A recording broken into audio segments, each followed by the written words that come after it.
بسم اللہ الرحمن الرحیم۔ السلام علیکم۔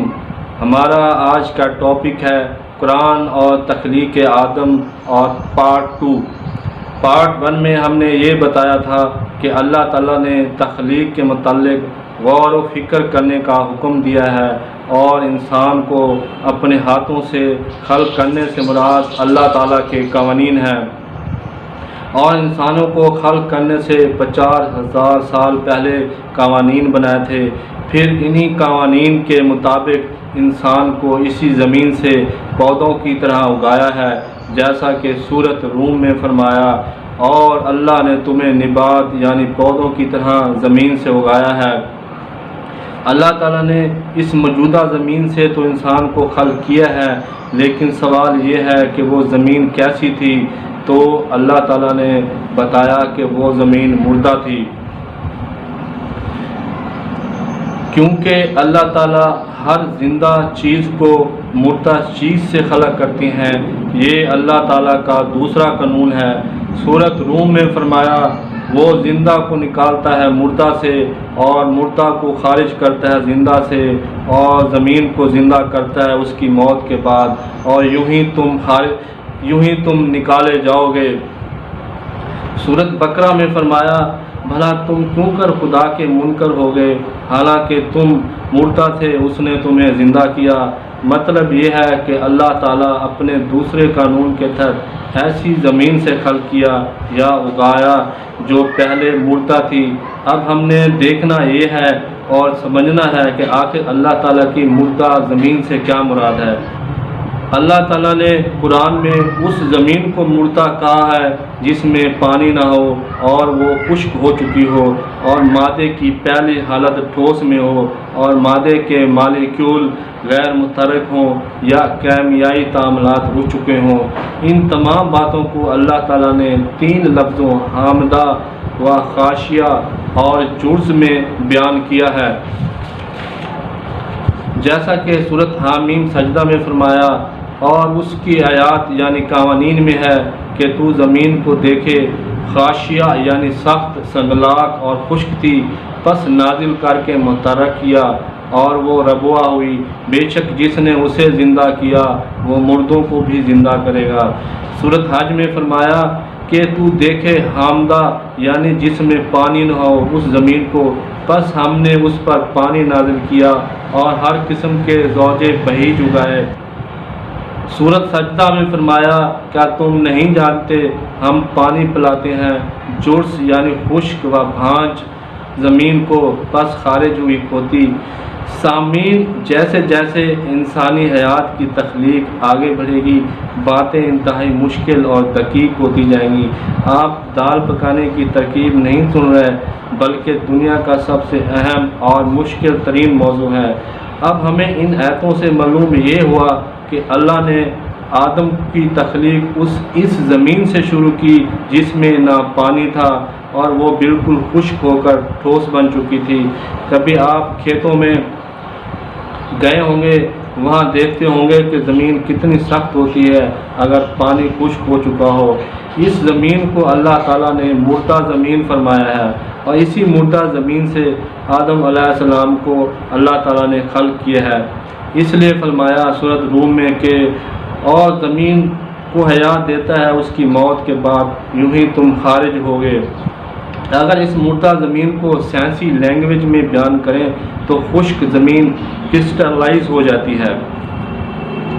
آپ نے شربت بنانے والے چینی کا ایک دانہ دیکھا ہوگا، وہ ایک کرسٹل ہوتا ہے، اور اس ایک کرسٹل میں چینی کے کروڑوں مالیکیول ہوتے ہیں، اور ایک مالیکیول میں مختلف کئی عناصر کے 20 ایٹم ہوتے ہیں۔ بالکل مردہ زمین بھی چینی کے کرسٹل سے بھی بہت بڑے کرسٹلز میں بدل جاتی ہے۔ 115 کے لگ بھگ عناصر کے ایٹم زمین میں ہوتے ہیں، اور یہ تمام ایٹم بڑے بڑے مالیکیولوں کی صورت میں کرسٹلائز ہو کر زمین کا حصہ یا خود ہی زمین ہوتے ہیں۔ یہی کرسٹلائز زمین مردہ زمین ہوتی ہے۔ زمین میں پائے جانے والے عناصر کے آئٹم ہی ہر قسم کی حیات کا حصہ ہوتے ہیں۔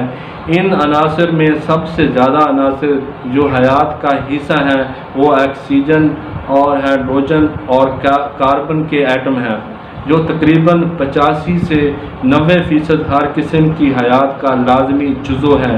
یہ تینوں عناصر ہوا اور پانی اور زمین میں عام پائے جاتے ہیں۔ سامعین، یہ کچھ کنفرم سائنسی باتیں ہیں جو آپ کو تخلیق آدم کو سمجھنے میں آسانی پیدا کریں گی، کیونکہ ساری تخلیق آدم ہی اسی مردہ کرسٹلائز زمین سے شروع ہوتی ہے، کیونکہ اللہ تعالیٰ نے فرمایا ہے کہ اس نے انسان کو زمین سے اور وہ بھی مردہ زمین سے خلق کیا ہے۔ حضرت آدم مردہ زمین سے کیسے خلق ہوئے بتانے سے پہلے میں یہ بتانا چاہتا ہوں کہ ساری دنیا کو معلوم ہے کہ انسان کی تخلیق کی ابتدا جنسی خلیات سے شروع ہوتی ہے، پھر یہ جنسی خلیے کیسے سپرم اور ایگ اور پھر زائگوٹ بنتے ہیں، پھر آگے تخلیق نشو و نما پاتی ہے، وہ سب کو معلوم ہے۔ لیکن معلوم نہیں ہے تو یہ ہے کہ آخر وہ جنسی خلیات اللہ تعالیٰ نے مردہ زمین سے کیسے خلق کیے ہیں۔ اب اللہ تعالیٰ تخلیق آدم مردہ زمین سے شروع کرتے ہیں، جو آیتیں ہم پہلے بتا چکے ہیں۔ ہم نے ابھی مردہ زمین کے متعلق بھی بتایا ہے کہ وہ کرسٹلائز ہوتی ہے۔ اللہ تعالیٰ کی مردہ زمین یا کرسٹلائز زمین سے جنسی خلیات بنانے کے لیے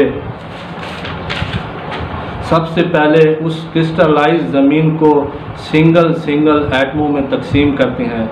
اس کرسٹلائز ٹھوس دیو پیکر مالیکیولوں والی مردہ زمین کو اللہ تعالیٰ پانی سے متحرک کرتے ہیں، تب یہ کرسٹل ٹوٹتے ہیں اور بڑے بڑے مالیکیول سائنسی مشہور زمانہ عمل تحلیل کے قانون کے ذریعے چھوٹے چھوٹے مالیکیولوں میں پھر وحد ایٹموں میں بدلنے لگتے ہیں۔ ان آیات میں اللہ تعالیٰ نے اسی عمل تحلیل کے قانون کو بیان کیا ہے، جیسا کہ سورۃ حامیم سجدہ میں فرمایا، اور اس کے قانون میں ہے کہ خشک و ٹھوس زمین کو دیکھے، پھر اس پر پانی نازل کیا، متحرک ہوئی اور ربوا ہوئی۔ سورۃ عبس میں فرمایا کہ ہم نے پانی ڈالا، پھر شق کیا، زمین کو شق کیا تو اس سے اگایا اناج۔ عربی میں شق کے معنی ہوتے ہیں ٹکڑے اور جدا کرنا۔ سورۃ زخرف میں فرمایا، اور وہ جس نے آسمان سے مقدار بھر پانی نازل کیا تو ہم نے اس سے مردہ زمین کو نشور کیا۔ عربی میں نشور کے معنی کسی چیز کو کھول دینا، شاخ در شاخ کر دینا، یعنی ٹکڑے کر دینا ہے۔ کرسٹلائز زمین یا مردہ زمین پانی سے عمل تحلیل کے قانون کے ذریعے سنگل ایٹموں میں تبدیل ہوتی ہے۔ یہ ایک کنفرم سائنسی حقیقت ہے۔ یہی پانی سے تحلیل ہوئے زمین کے سنگل ایٹم پودے اپنی جڑوں میں موجود بالوں کے ذریعے جذب کر کے اپنی خوراک حاصل کرتے ہیں۔ یہ ہر روز روٹین کا عمل ہے۔ یہی سنگل ایٹموں والی مٹی کو اللہ تعالیٰ نے ربوا کی اصطلاح میں بیان کیا ہے، یعنی یہ سنگل ایٹم ربوا کہلاتے ہیں۔ ناظرین، اس آیت کو بڑے غور اور تفکر سے سمجھیں کہ ٹھوس کرسٹلائز زمین مردہ زمین میں جب پانی ڈالتے ہیں تو وہ متحرک یعنی عمل تحلیل کے قانون کے تحت بڑے مالیکیول ٹوٹ کر سنگل ایٹم میں بدلتے ہیں، تو اسی کو اللہ تعالیٰ نے ربوا کہا ہے، اور ربوا کو اللہ تعالیٰ نے حیات فرمایا ہے۔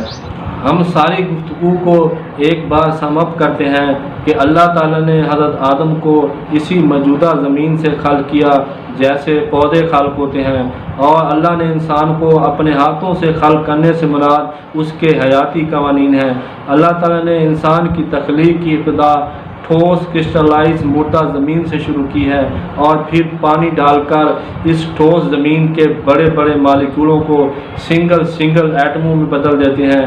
انہی سنگل ایٹموں کو اللہ تعالیٰ نے ربوا فرمایا ہے، اور اس ربوا سے حیات آگے بڑھتی ہے۔ ان سنگل ایٹموں سے جنسی خلیات کیسے بنتے ہیں یہ ہم قرآن سے تیسری ویڈیو میں بتائیں گے۔ پلیز ہمارے چینل تشکیل جدید ٹی وی کو سبسکرائب کریں اور ویڈیو کو لائک کریں، کمنٹ کریں۔ تمام تعریفیں اللہ تعالیٰ کے لیے ہیں۔ شکریہ، والسلام۔